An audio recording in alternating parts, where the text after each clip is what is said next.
इसके पहले का एग्जाम्पल था और इसके पहले का भी एग्जाम्पल था, और इसके साथ साथ ही हम लोग ग्राफ का भी ज्ञान इससे पहले वाला में ले ली।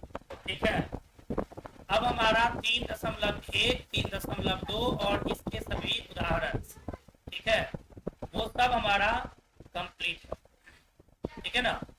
अब जो हमारा होगा नया चैप्टर 3.3 होगा, लेकिन 3.3 से पहले हम लोगों को सीखना पड़ेगा प्रतिस्थापन विधि। क्या सीखना पड़ेगा?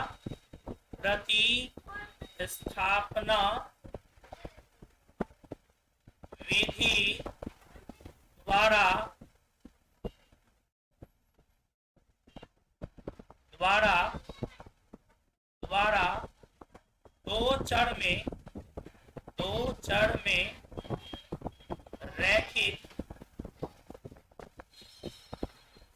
समीकरण का हल निकालना। ठीक है, कुल मिलाकर के अब हमारा जो नया चैप्टर है वो यही है। ठीक है,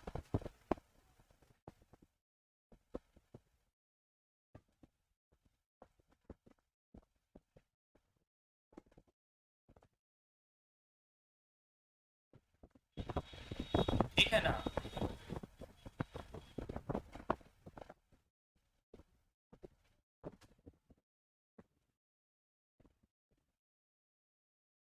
कहने का मतलब हुआ कि हम लोगों को प्रतिस्थापना विधि समझना पड़ेगा। ठीक है, तो इसको एक काम करिए, भी रुक जाइए, लिखिएगा बाद, पहले सीख लीजिए थोड़ा सा।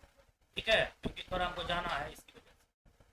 तो प्रतिस्थापना विधि द्वारा हमको सीखना है। देखिए, आपको मालूम है कि दो चर में रैखिक समीकरण का मानक रूप क्या होता है? दो चर में रैखिक समीकरण का मानक रूप क्या होता है? तो पहला समीकरण होता है a1x b1 y plus c1 बराबर 0, और दूसरा होता है a2x b2y प्लस c2 बराबर 0, समीकरण 1, और ये हुआ समीकरण 2। ठीक है, इस तरह के समीकरण में से, ठीक है, इस तरह का समीकरण हमको मिलेगा। ठीक है, जैसे कि मान लीजिए एक समीकरण हमको मिल जाएगा, उदाहरण ही ले लेते हैं कोई, क्या उदाहरण भी हो जाएगा।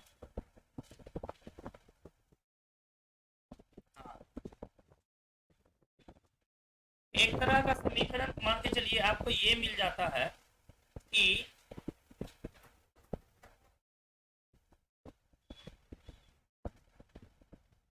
7x माइनस 15y, ठीक है, बराबर आपको दे दिया है 2। ठीक है, और x प्लस 2y बराबर दे दिया है 3। ठीक है, और इसको क्या कहता है कि प्रतिस्थापन विधि से हल करें। क्या कहेगा आपको? प्रतिस्थापन विधि से हल करें।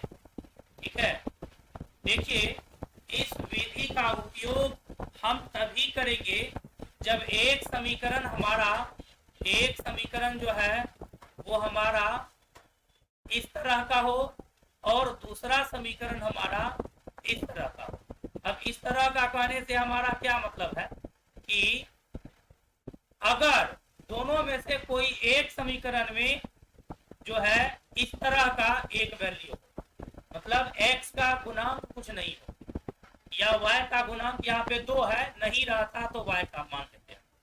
ठीक है, मतलब दोनों समीकरण में 4 वैल्यू होते हैं, 2 x के और 2 y के। इस चारों में से यदि कोई आपको एक वैल्यू इस तरह का हो, यदि कोई एक वैल्यू मानिए इस तरह का हो, ठीक है, तभी हम लोग इस विधि का उपयोग करेंगे, अन्यथा इस विधि का उपयोग करने से लाभ नहीं मिलेगा, सवाल लंबा हो जाएगा। 3-4 विधियां हम लोग इसलिए पढ़ते हैं क्योंकि अगर सवाल के हिसाब से विधि लगा करके कम समय में काम निकाल लें, ठीक है। और यदि आपका काम लंबा हो जाए विधि लगाने के बाद तो फिर उस विधि का कोई खास वैल्यू नहीं रह जाता, ठीक है। इस वजह से हमारा ये कहना है कि अगर आपको समीकरण दिया हुआ मिलेगा, मान के चलिए हम एक समीकरण है ऐसा, s बटे टी, s बटे 3 प्लस टी बटे 2 बराबर 6। अब इसको यदि यहाँ से s का मान निकालना चाहेंगे तो ये बहुत लंबा पड़ जाएगा, ठीक है। इस वजह से इसमें हम प्रतिस्थापना विधि नहीं लगा सकते हैं, बहुत लंबा हो जाएगा, बेकार हो जाएगा लगाना। लेकिन इसके साथ में ही अगर इस तरह का भी एक समीकरण दिया हो तो यहाँ से हम s का मान बखूबी आराम से निकाल सकते हैं कि 3 प्लस टी हो जाएगा। एक लाइन में हमको जो है s का मान निकल गया, लेकिन यहाँ पर s का मान निकालने के लिए 4-5 लाइन लिखना पड़ेगा, तो सवाल लंबा हो जाएगा। तो इस वजह से इस तरह का मान होना बहुत जरूरी है, बिना गुणांक वाला कोई एक पद होना बहुत जरूरी है, ठीक है। तभी हम लोग प्रतिस्थापना विधि का उपयोग करेंगे, अन्यथा आगे और भी विधियां हम पढ़ाएंगे, उसमें से कोई विधि का उपयोग कर लेना है, प्रतिस्थापना विधि का उपयोग नहीं करना, ठीक है। तो चलिए हम लोग सवाल की तरफ चलते हैं कि प्रतिस्थापना विधि से कैसे हल किया जाता है। हमारा सवाल क्या है, 7x माइनस 15y बराबर 2, 7x माइनस 15y बराबर 2, और एक समीकरण है x प्लस 2y बराबर 3, x प्लस 2y बराबर 3, समीकरण 1, समीकरण 2, ठीक है। अब मानिए समीकरण 2 से क्या करेंगे, x का मान निकाल, x प्लस 2y, जो हल्का होगा उसी से निकालेंगे, एक हल्का होगा तो एक से निकालते, दो हल्का है तो दो से निकालते। अब यहाँ पर x का मान निकालेंगे तो क्या हो जाएगा, 3 माइनस 2y, ठीक है। ये आपका हो गया x बराबर 3 माइनस 2y। अब हम क्या करेंगे, इस x के मान को क्या करेंगे, समीकरण 1 से निकाल 2 से निकाले हैं तो 1 में रखेंगे, 2 से निकाल के 2 में ही नहीं रख सकते हैं, 2 से निकालेंगे तो 1 में रखेंगे, ठीक है।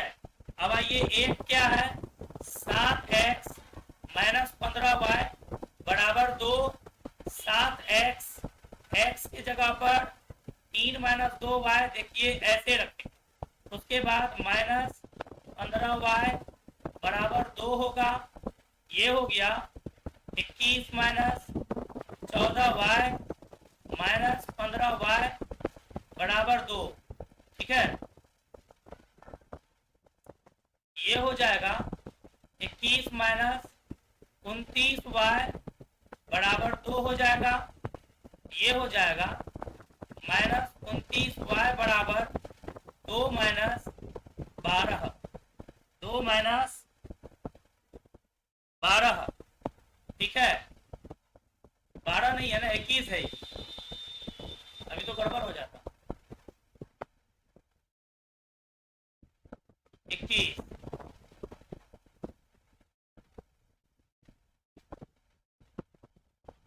तो ये हो जाएगा माइनस 29y बराबर माइनस 19, और ये हो जाएगा y बराबर माइनस 19 बटा माइनस 29, कट गया, तो ये हो गया 19 बटा 29,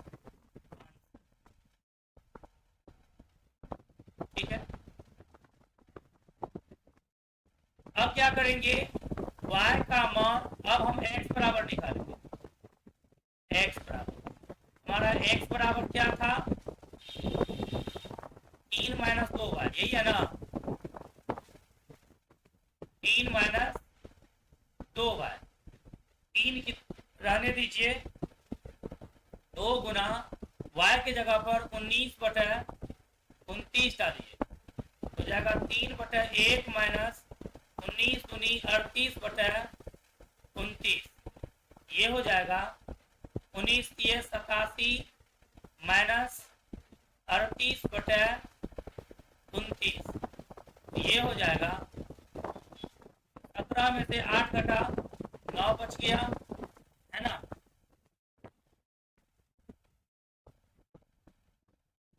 भी ना, और 7 में से 3 घटा 4 बचा 49/29।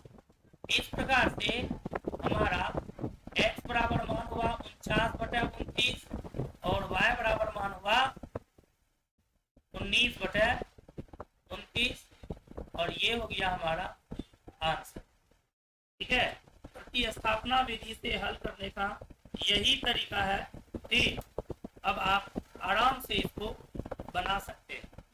ठीक है ना। वो जो आपका एग्जाम्पल नंबर अब 8 हम बता रहे हैं, एग्जाम्पल नंबर ये 7 था। ठीक है, एग्जाम्पल नंबर 7 था।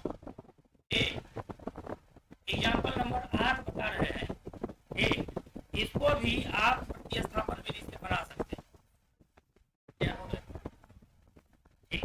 ठीक है, अब इसके आगे अब कल होगा तब। ठीक है ना, थोड़ा सा काम है। एग्जाम्पल नंबर 8 वाला को आप इसी विधि से बनाने का प्रयास करिएगा। आपका जो होमवर्क होगा आज का, वो होमवर्क है पीछे जो 3.2 में आपको मैंने टेबल दिया, उस टेबल को आप लर्न कर लीजिएगा। ठीक है, याद कर लीजिएगा, पहला होमवर्क। दूसरा होमवर्क में जीव विज्ञान में जो आपको हम दिए थे,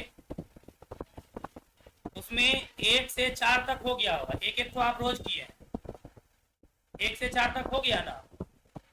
ठीक है, अभी आगे नहीं बढ़ना है, 1 से 4 तक का ही रिवीजन करना। रिवीजन कहाँ करना है? गैस पेपर के ऑब्जेक्टिव से। गैस पेपर का ऑब्जेक्टिव आपको निकाल करके देखना है कि आपसे कितना बनता है। ठीक है ना। ये दूसरा होमवर्क हो गया। और तीसरे होमवर्क में आप 3.2 का रिवीजन कर लीजिए, इसको लिख लीजिए। ठीक है,